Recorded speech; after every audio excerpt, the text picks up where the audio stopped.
How to outsmart a man who's messing with your emotions.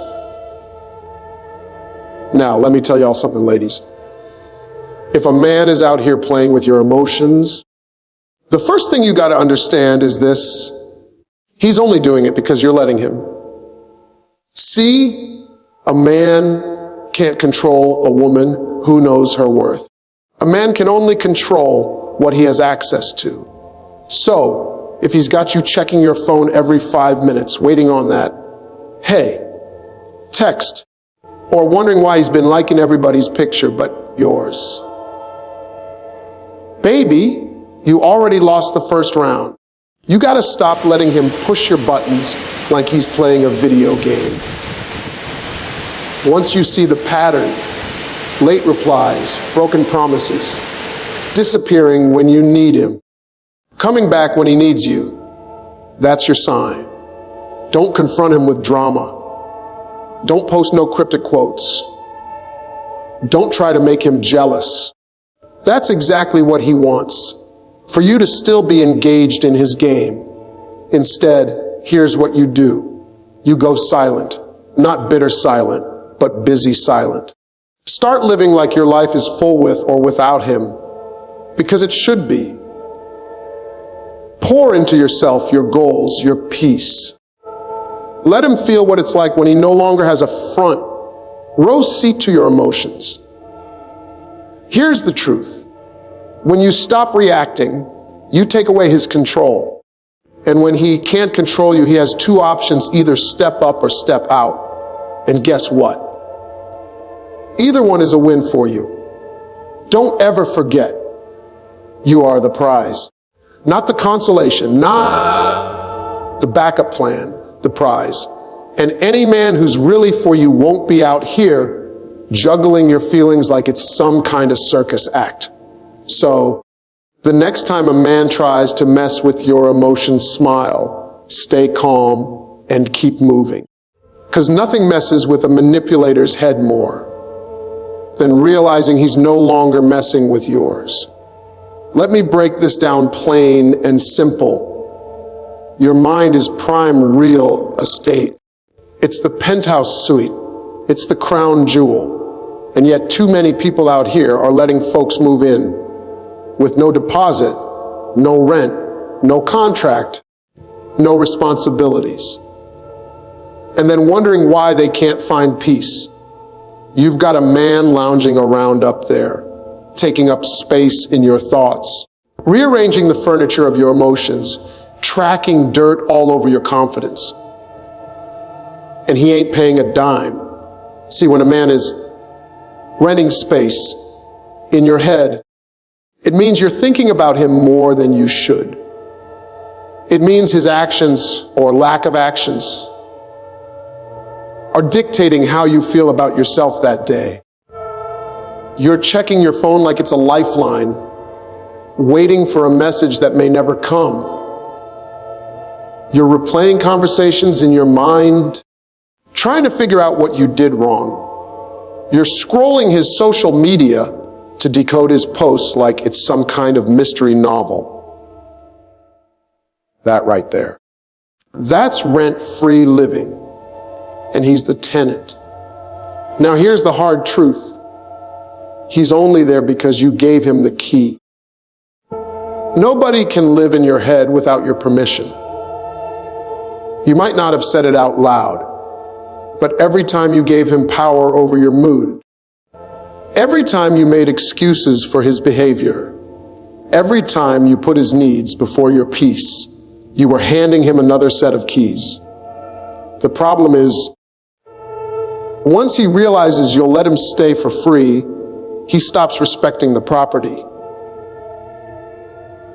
Why would he put an effort if he knows you'll always be there thinking about him, worrying about him, chasing his attention? That's the power he holds, not because he's stronger or smarter, but because he knows you've made him the center of your mental universe.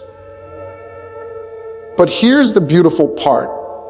You can evict him anytime. You can wake up one morning, change the locks and say, "Sir, your lease is up." And let me tell you, that's when everything changes. Because when you stop letting him rent space in your head for free, you take back control. You stop living in reaction to his every move, and you start living in alignment with your own purpose. Think about it. When you're busy building your dreams, working on your goals, and filling your life with things that make you happy, you simply don't have the space for foolishness. You don't have the mental bandwidth to keep track of what he's doing, who he's with, or why he didn't call. Your focus shifts from, what's he doing, to, what am I building? From, does he like me today? To, do I like where I'm going in life? And here's the twist. The moment you shift your energy away from him, he feels it. Oh, he notices. Because manipulators thrive on attention, and when you cut off the supply, they start to panic. They send those little, "Hey stranger," texts. They pop up with fake concern. They suddenly remember your birthday. But you're smarter now. You know this isn't love.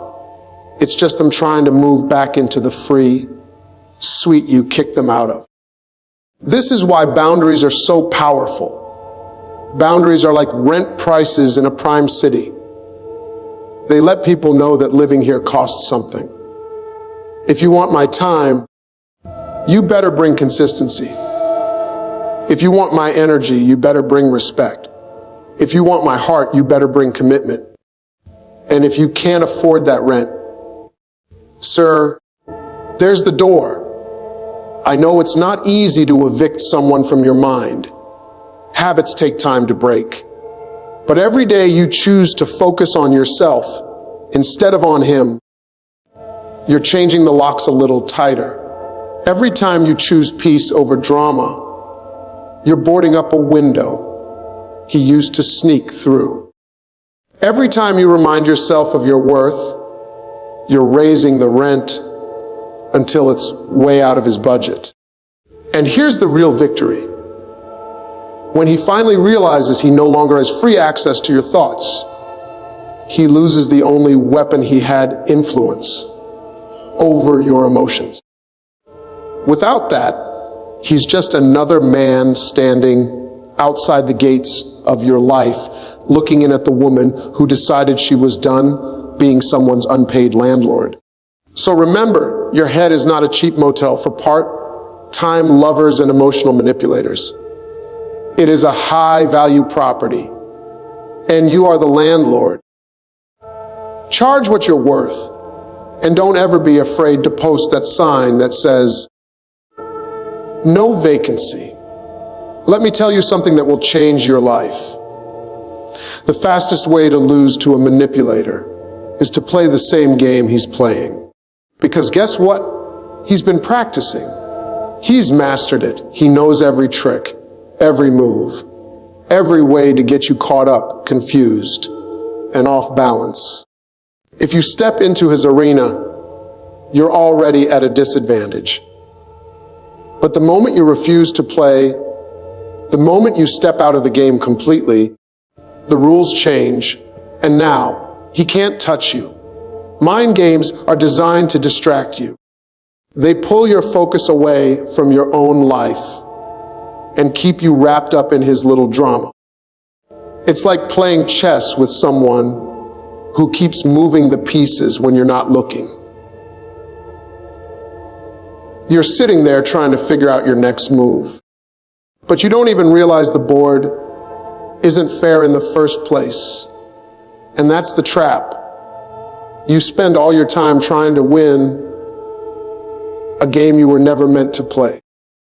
But when you decide, I'm done with this, something powerful happens. You take all the energy you've been pouring into analyzing his texts, decoding his moods, and wondering where you stand, and you redirect it into something that actually builds your life. That's called living in purpose. Living in purpose means waking up with a clear vision of what you want your life to look like. and working toward it every day. It means your self-worth isn't tied to his attention. It means your joy doesn't depend on whether or not he's in a good mood. It means you have goals, dreams, and standards, and you don't compromise them just to keep someone around. When you live in purpose, you stop asking, why is he doing this to me? And start asking, what am I doing for myself? You stop checking his social media for clues and start checking your own progress toward your goals. You stop wasting energy trying to fix someone who doesn't want to change. And you put that energy into becoming the best version of you. And here's the thing. Purpose is magnetic. The more you walk in it, the more you attract people, opportunities, and experiences that actually align with who you are. When you're living with intention, you simply don't have the time or the space for games. You're too busy building, too busy learning, too busy thriving. Now, some men, especially the ones who rely on mind games, are going to notice this shift. They'll sense you pulling away from their control, and they'll try to reel you back in. They might suddenly become sweet, attentive, or apologetic. They might make big promises about how they've changed. But here's the truth. If a man has to play games to keep you interested, he's not coming to you in truth. And if he's not coming to you in truth, he doesn't belong in your life. Living in purpose also means having the discipline to stay the course even when the old patterns try to pull you back. That's the hard part. Because sometimes the comfort of the game feels easier than the work of building a new life. But you've got to remind yourself that every time you refuse to engage in his manipulation, you're strengthening your boundaries and protecting your peace. And here's what's beautiful about this shift. When you stop playing, you start winning. You win peace of mind. You win clarity. You win the kind of self-respect that makes you walk a little taller and smile a little more. You win freedom. Freedom from wondering, from overthinking, from trying to prove your worth to someone who doesn't deserve the proof. The irony is, the very moment you stop chasing his attention and start living with purpose is the moment he realizes he's lost his grip. Because manipulators only have power when you're willing to play. The moment you stop, you take that power back. So, if he's playing mind games, don't play harder. Walk away from the board entirely. Step into your lane, focus on your calling, and invest in your growth. Build a life so full, so rich, and so joyful that no man's inconsistency can shake it. Because at the end of the day, the only game worth playing is the one where you're building the life you were meant to live. And that's a game you can't lose.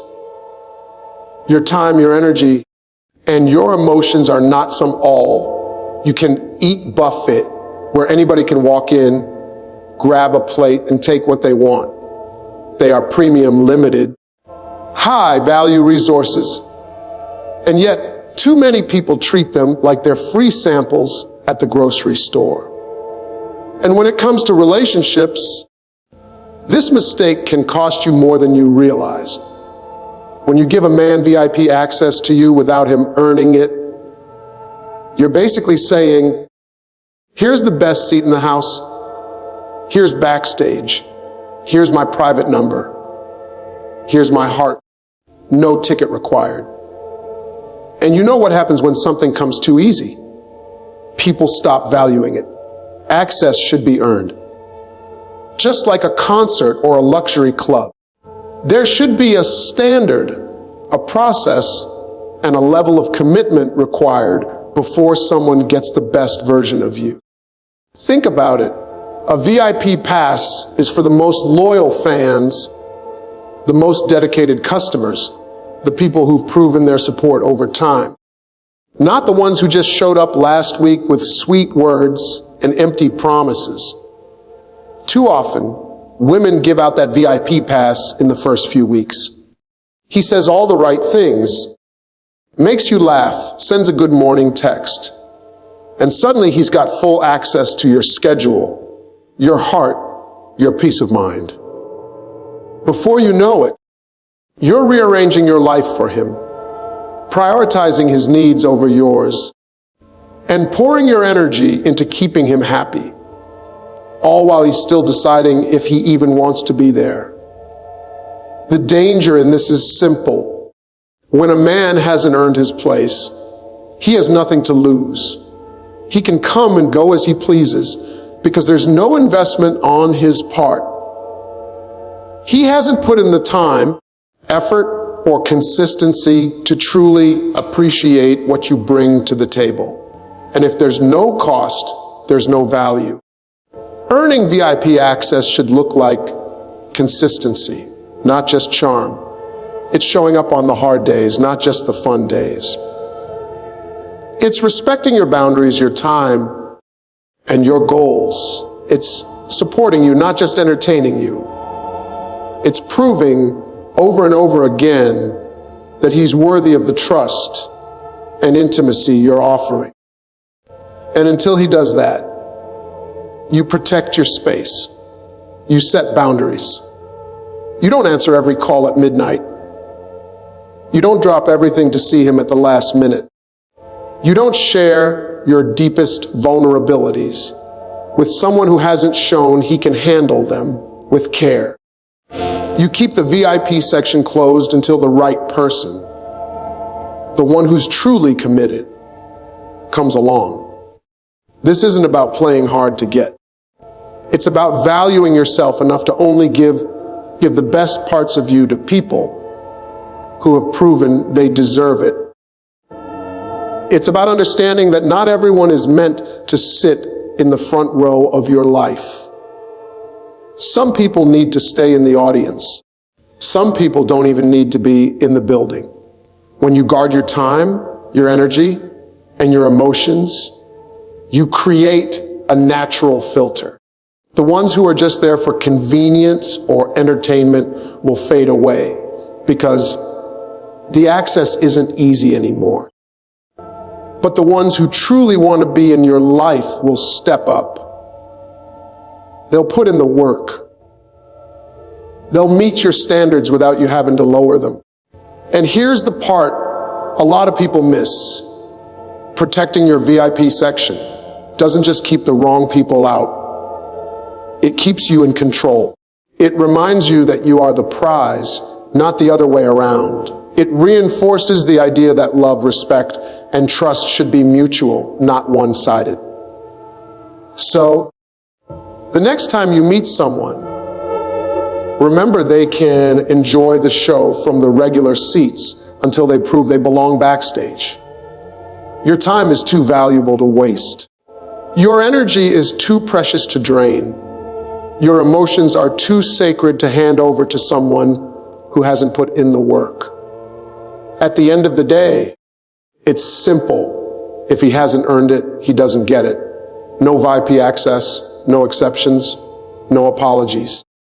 Because the person who's truly meant for you won't just want access, he'll want to deserve it. And that's the kind of man worth letting past the velvet rope of your life.